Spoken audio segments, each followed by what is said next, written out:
Hello, welcome to Wrestling in Mom's Basement. This is a retro review show for WrestleMania 24. I, of course, am Patrick Young. This co-host to my right is Joseph Venuto. WrestleMania 24 took place on March 30th, 2008 in the Citrus Bowl in Orlando, Florida, 74,365. Commentators Jim Ross, Jerry Lawler, Michael Cole, John McCoachman, Joe Styles, and Taz. We're entering into a different era around this time as Cena and Orton are steps ahead of everyone else, and Edge's continuing his rise. This was an interesting time, though, as a lot of people from the last few years of WrestleMania are now firmly on the top of the company, showing that you can actually rise up the ranks. Yep. If you're chosen one when you start first. So kind of like that song from Hamilton. I'll rise up. You want to go see Hamilton? No, but I know the song. By that girl. Yeah, by some girl. Andra Day. Okay. I know the song. They'll rise up.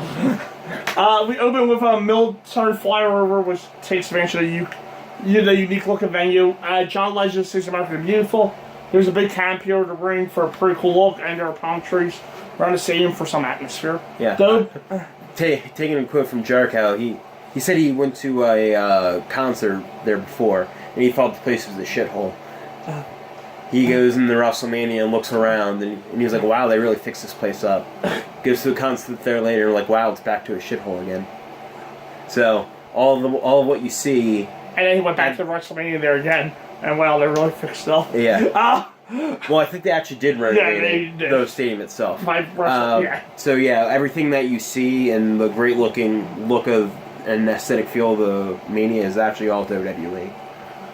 Yeah, the open video again focuses on WrestleMania moments and how the entire release is like. Flair caps off by saying you never know when could be your last. The second half of the video talks about how many things can happen here, which leads into the stories that are dominating the show. Up first, Finlay versus John Brash Layfield. This is about Bell Fan Sprawl, meaning street fight.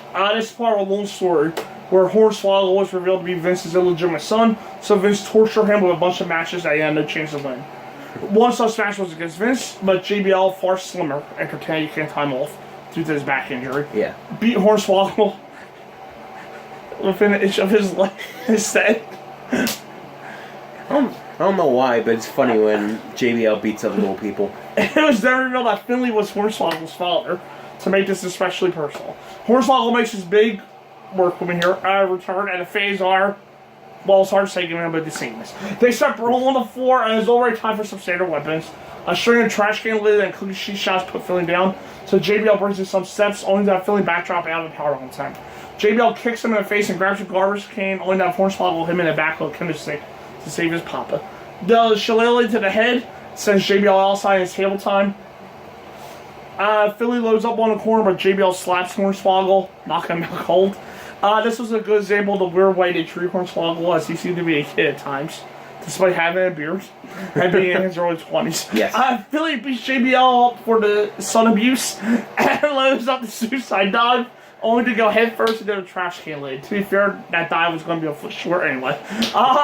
JBL throws a trash can at Hornswoggle because he knows how to be a great villain. Yes. Back in, Finlay hammers away with a trash can lid and drives him for the table for two. Finlay loads up the sets and takes a tennis stick to the knees, driving his face into the ceiling, and JBL clotheslines ends at 8:37. It actually surprised me on how good this match actually was. It actually reminded me of like an Attitude Era Hardcore Championship match. Okay, yeah, I can see that. It's probably the best way to actually do a match between JBL and Finlay. Just have it be a street fight and have it be a brawl and have them hit each other with whatever weapon they could possibly find. Yeah. JBL did his villainy perfectly by throwing stuff at Hornswoggle. And there were also some pretty cool looking moments as well. Yeah. I had much better time with the match than this I probably should have. But this was a fun match. JBL is an underappreciated heel, as he knows how to drive a crowd crazy, and then takes a beat when he needs to. The Philly story didn't really go anywhere, but it was cool to see someone as talented as he was getting a story for a change. Fun brawl too, though you will think Philly goes over here. Yeah. I gave it a B-. Yeah, I'm changing my grade on the show too. I gave it a little too low. I originally gave it a C+. I'll give it a B- as well. That's the first time I've changed the grade live on there. Yeah, I do it all the time. Yeah, we know you do. Yeah. We see you play with your phone. Exactly. Special. There we go. Yeah, maybe she deserves a better grade. Special guest host Kim Kardashian, just skip through it, previews Money in the Bank until Mr. Kenny comes in and says he's going to win a second in a row. Kim looked terrified because this is so beneath the stuff on her shows. By the way, I think this is at the point where she doesn't have a show. I think it's that early in Kim Kardashian's career. I had to look it up because why the hell does she look like she was beneath this already? Are you sure? I think it was at the point where it was slightly after her sex tape with Ray J. No, not that. I could be completely wrong. We're about to find out.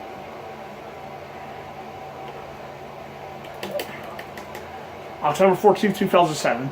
Okay, so it was before Keeping Up with the Kardashians actually got big. Right, but it was on the air. Yeah.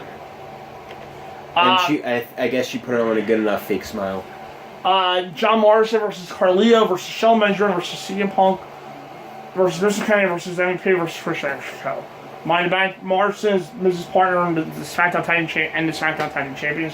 Shelton now wears gold and has yellow hair because he's the gold standard. That's how well this went. Yeah. MVP's US champion had one of the month after last year's WrestleMania, and Jericho the Intercontinental champion claiming back in November. This has become a trend of the mid-card titles not being defended at WrestleMania until 33. Yeah. Or 32. No, 28.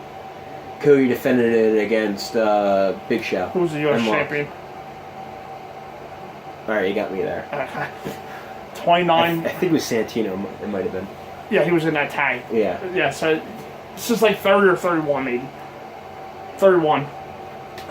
I think it was the first time in a while they were both defended. Yeah. Kenny goes for a ladder before a bell, but MVP pulls out a small ladder to clean house.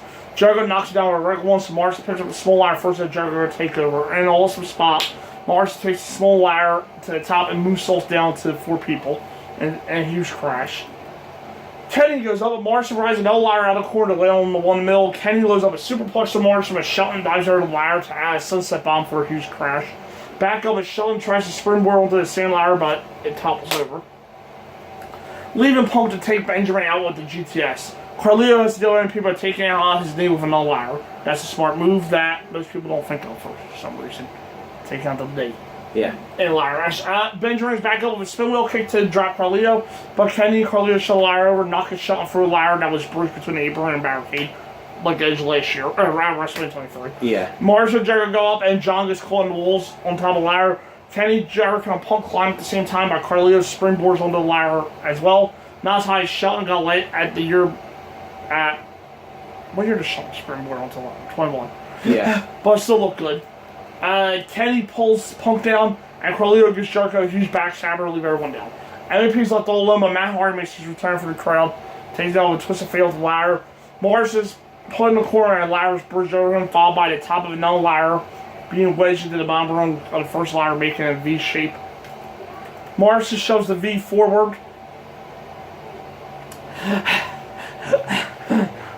Well, his D wasn't going to Molina's V at the time, so he had to shove. Yeah, Batista's D was. Yeah, so he had to shove some V. Taya wasn't around yet. Morris just shoves the V forward. Actually, I think it was Jericho threw Carlito into it, and they both sort of landed on it and flipped it over. Yeah, Morris just shoves the V forward. The ladder, not the vagina. And climbs the same ladder thanks to the power of physics.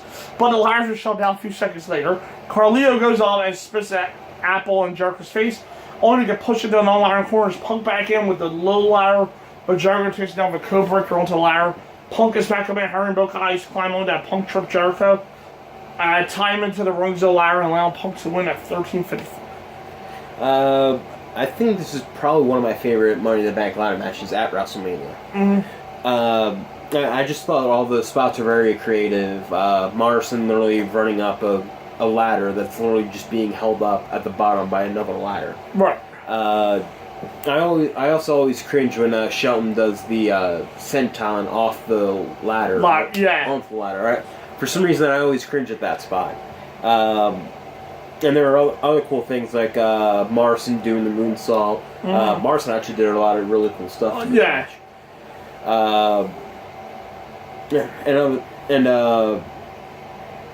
And at this point, I think the CM Punk was probably the right person to give it to without any hindsight going on. Just because I think he probably had the most momentum behind him that wasn't MVP. Yeah. And it made sense for Matt to come in to cost MVP. I guess probably the one criticism I can give it was there wasn't really a lot of just one person on the ladder in the ring. Not drama for case. Yeah, there's not much drama going on. But other than that, I thought it was a very excellent ladder match. Yeah, it was an all good match here as they had a bit more time. Though again, there were, for me, I was at 6 for Money in the Bank. Yeah. So for me, there was too many people out there, but whatever. Punk win. One. Oh yeah, 1 instead of. Yeah. Jeff didn't get replaced. Yeah. Punk win was a big change of pace, and a sign that there might be someone new come up the ranks. The fans were behind him, and he was going to pure hard work and cool character. So one more chance for that. I gave it an A. Okay. Apparently, I gave it a minus. That's supposed to be an A-. Yes, I gave it a minus. What does that say?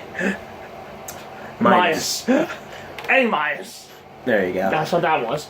Video on Lifeside's Hall of Fame ceremony with highlights of Rock inducting his father and grandfather and Flair's induction. Here's the full class of 2008 presentation for the live audience. For you people. The Briscoe brothers, Jack and Jerry, Gunnar Soley represented by his family, Rocky Johnson and Peter Maivia was represented by his family, A. Graham represented by his son Mike, Mae Young, who of course tries to strip until Mike Graham stops her, and Ric Flair represented by his children, including future Women's Champion Charlotte. This was a very championship wrestling from Flair heavy show. Yes. Very nice touch. Snoop Dogg, the master of ceremonies for the Playboy match later tonight, is having a great time tonight. He's found a friend in Festus because they like the same cars and movies. Santino Morales villain comes in there, Snoopy, where Charlie Brown is. Snoop is interested and rings a bell to make Festus go nuts. Mick Foley comes in to say, have a nice dizzle. Snoop Table those natural celebrity years as someone who was actually enjoying himself. Yep, it was corny, but it was kind of fun. Yeah. But I will always say that about Snoop with wrestling. He always seems more than happy to be there. I question why he was in the Hall of Fame 2 years ago. But his speech, he didn't take up that time. Yeah. And he always seemed to be happy to be around WWE. So. Yeah. Up next, Batista versus Umaga. Battle for brand supremacy because that's still a thing. World GM William Regal and SmackDown Assistant GM are in the ring for their entrance. As is his custom, Regal calls Umaga Umanga. Umanga. This is one heck of a drop for both guys. Yeah, it is. As much of a matches you can have on show this big. Previous year, Batista was with Undertaker, and Umaga was with Bobby Lashley in the Battle of Billionaires. Batista hours away and shoulders Umaga is out to the floor for some Samoan shouting. Back in, and Umaga simplifies things by kicking Batista in the face and splashing him for 2. The slow styling begins, and we hit the nerve hole as the fans chant. As the fans chant for Umaga. I think you can say Batista's lost a little bit in the last year or 2. Yeah. Batista avoids the middle rope headbutt, but his back gives out on slam to give Umaga some more. Back to the nerve hole, and the fans start up with Umaga chants again. Umaga drives to the corner, Batista gets his feet and slugs away, drawing amazing moves. The Samoan spike is blocked, and Umaga goes headfirst in the post. Batista's spinebuster sets up Batista bomb with Batista falling down for the pin at 7:07. Yeah, I'm amazed he actually got off that nice looking of a power bomb while falling on his ass. Yeah. But yeah, this match is a big down for both guys. It actually ended up being fairly boring, rather dull and slow paced. But it probably was the only thing they actually had for those two to get them on Mania. Yeah, Batista, I don't know. You could easily plug Umaga with Triple H. since they were feuding in the fold, and they saw feud. Yeah, it's true. And Triple H was kind of the third wheel in his match. Yeah, it's true, yeah. But yeah, the match was just boring and they didn't necessarily click as well as you would hope. Well, I think Batista was supposed to be in something else. Ray? Yeah, Batista's still right. I guess Big Show. Against Big Show and... Shane. Yeah, that's awesome. Yeah. With Mayweather. Right, with Mayweather in the corner, but then Ray got injured on the way out, so they went to Mayweather Big Show, yeah. And, well, that was taken care of at least. They kept it short to help things out a bit, but this was a waste of time. The fans clearly didn't care because, again, the brand supremacy thing's bad. Why do I care if Roller Sampras better above us? How does this prove that one of them is better? It wasn't even good matches. Umaga just beat him up for about 5 minutes, and then Batista made his comeback with his finishers to win. Bad idea and a lame match. Yeah. He ended up giving it a D. D-. The announcers preview Floyd Mayweather Jr. vs. Big Show and anything goes match. Mayweather and his entourage are ready. We recap Kane win the Battle Royal in the pre-show. ECW title, Chavo Guerrero versus Kane. Chavo is defended. Kane comes out of the crowd, sees Chavo, and his bell chokes on pin, and new champion in 11 seconds. Yeah, it's pretty much a palate cleanser. Yeah.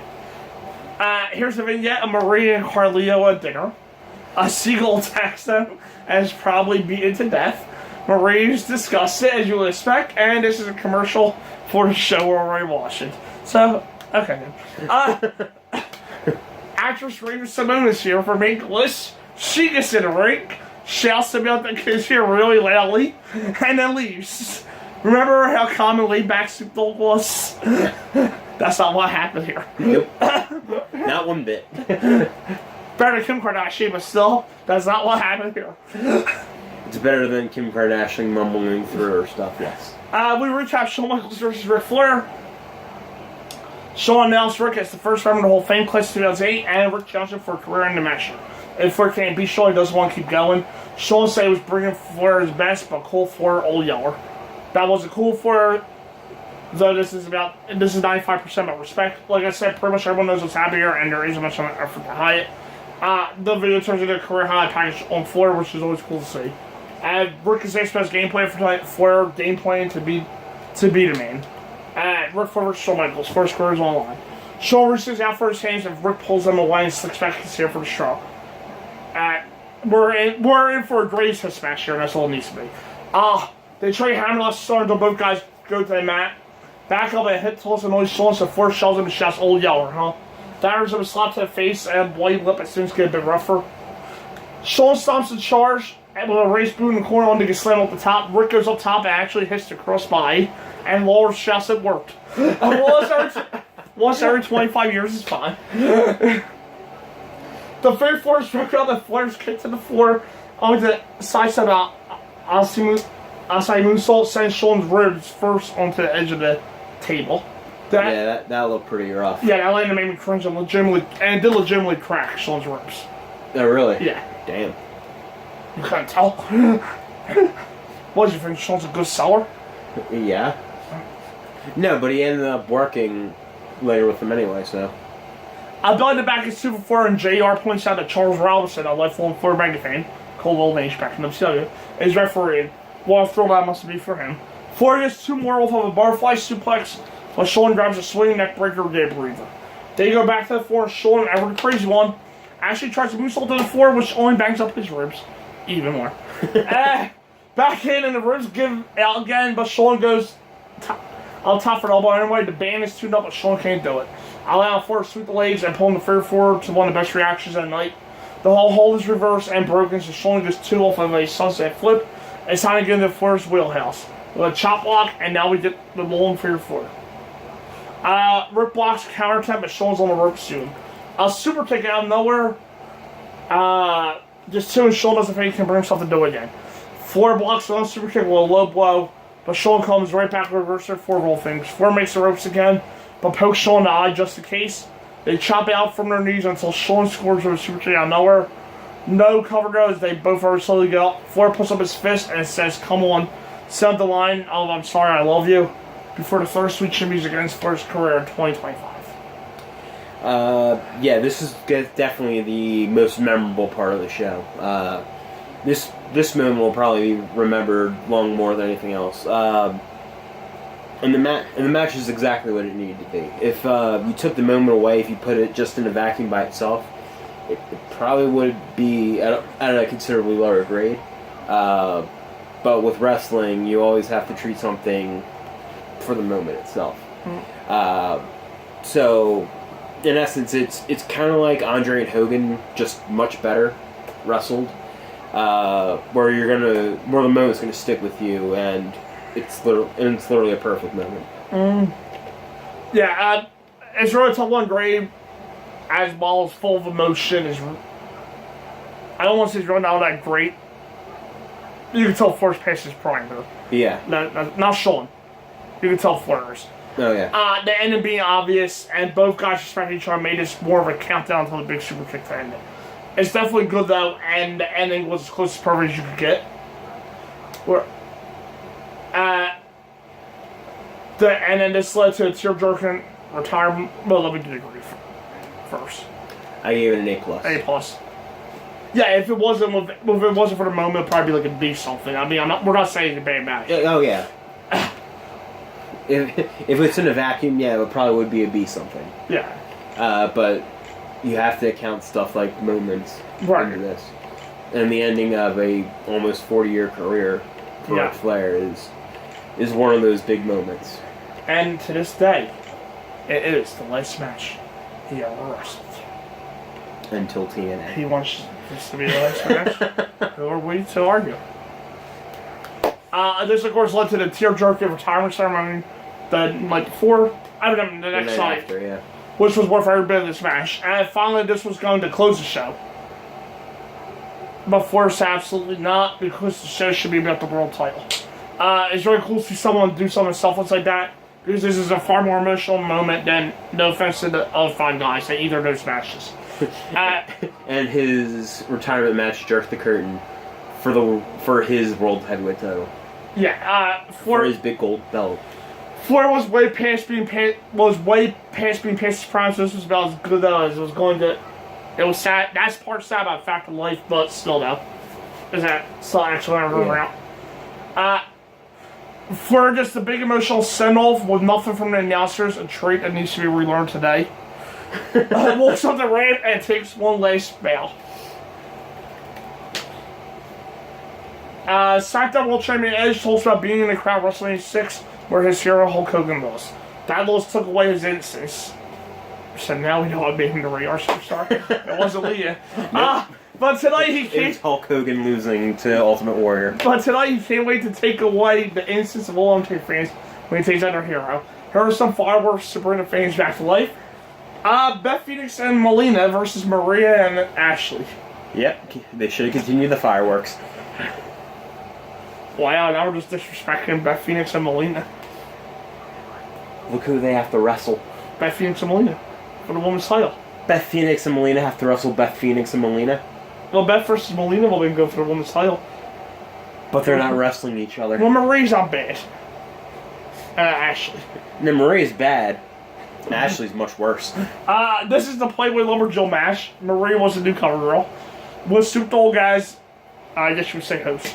Either way, he comes out in a golf cart with the other divas around him. Snoop does the introductions and Marie's theme music with late. For some reason, all the divas look like they're going to a club. Yeah, the way they dance. Yeah. That was based on next year's intros for the divas. Marie's theme song with legs like that continues to be one of the catchy songs WWE has ever had. Sorry. I just got to throw that out there. That is one of the catchy songs WWE has ever had. Yes. Maria's. Mm-hmm. Here we come. Yeah. So your mom's got started to perform that live? Maybe. Local band. Yes. The top local band. In the suburbs of the basement. In this basement. Beth, I've already shown the town. It's pretty much me, him, and Isaiah. And Tim and King Down are movers. Yes. And Brandy Norwood and Latoya Jackson live in the moving truck. Yeah. In the alleyway. Do we do drugs? Yes. Beth, a very strong and talented wrestler. Just in case you don't know who Beth is. She's a very strong and talented wrestler. Is the women's champion, and Melina has big feathers in her hands to make her look like a peacock. In this match. Marie's ex-boyfriend, Santino, is with Beth and Melina because he doesn't like her being a Playboy. He has a point that Playboy spread was not good. Well... Yeah, it wasn't. Yeah, in the later years of Playboy weren't that good. The post-Tori Wilson, yeah. Yeah. I think this was the last one.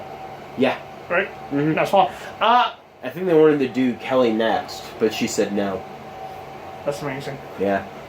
It might be the only time in her life she's ever said no. Taking your clothes off? Yeah, I don't think that's true. Beth and Ashley get things going. When Beth toss her around like it's nothing. Marie comes in to help on double head toss, and it's just sad. Melina sets on the floor, and the Lumberjacks kind of beat her up just before throwing her back inside. Ashley does a bad head scissors, and something like a face buster out of the corner.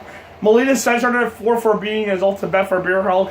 And a unique move, Beth pulls Melina on her shoulders and flips her back into a moonsault for 2. Ashley kicked out, but Marie dove in for the save anyway, ignoring the fact that she was 2 seconds later. Marie comes back in, there goes the lice. I know the match is bad. Yeah, the canopy just completely just went out. I know the match is bad, but that's a bit drastic. Come on now. We get a spotlight back as Marie bulldogs her way out of the glam slam. The double chicken wing slam, if you don't know what the glam slam is. Everything breaks down and Ashley dives onto some lumberjacks, leaving Marie come up the top of a clothesline. Santino breaks up the cover, so Laura goes over to break him up. They've been having issues since Santino stole Laura's Subway sandwich. So just go with it. I forgot about that. Well, you remember that. Like I said, I watched the build to these shows to give a little more research and insight. But yeah, in the melee, Phoenix takes Marie out with a Fisherman's Buster for the pin at 5:58. Yeah, it was actually a big night in women's history. Because Snoop Dogg brought his cousin Mercedes to the arena. Right. 9 years later, that Mercedes would be Sasha Banks wrestling in that very building. Yes. Against Charlotte Flair, who was also in that building that night. Right. So it was a big moment in women's history. The match itself, no. Literally, they got the spotlights onto the match right after the lights went on. And there was no cheering or any reaction. It's just spotlights went there, and the crowd was just, the lights. They lit up the ring. The right people won, though. Yeah, the right people won. That's pretty much the good thing I gotta say about that. And I wish Beth and Melina had better opponents. Same problem. Literally, they could have literally picked anybody at ringside for better opponents. What do you think they did? Pick the 2 worst? They picked the last 2 Playboy bunnies. Well, they didn't pick the 2. And they happen to be the worst ones on the roster. Same problems in a different year. At the end of the day, Ashley and Marie just not very good in the ring, and because they're models with almost no experience.